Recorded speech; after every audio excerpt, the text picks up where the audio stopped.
Ja, in de wedstrijd dan gaat de kap van oren eraan. En ja, dat is gewoon wel het doel.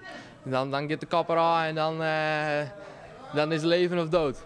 Dit is Leko Terpstra uit Rinsumageerst.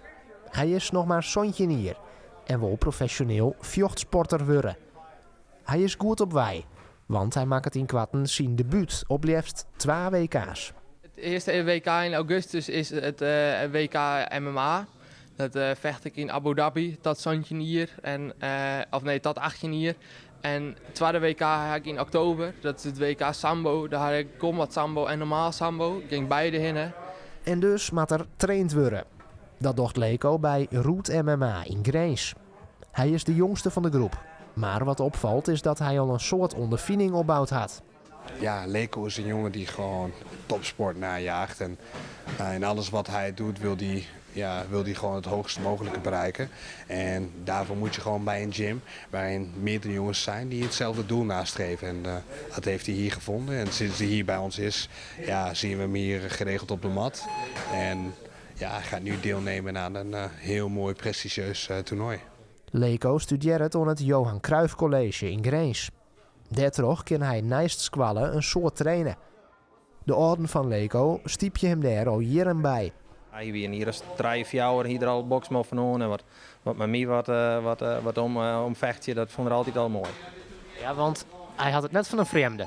Nee, Paken die had ik vroeger een prettig boksen. Nou, toen ben ik begonnen te boksen en thai-boksen.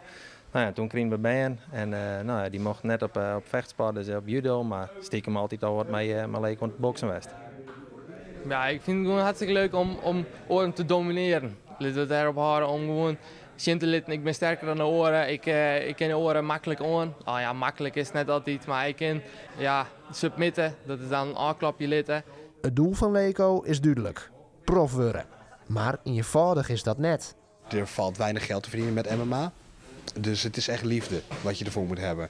En liefde gecombineerd met een drive om echt zo goed mogelijk te willen worden. Nee, ik wil echt me richten op het professionele vechten. En dat lijkt me het mooiste om te doen. En dat ik daar dan een carrière in ga.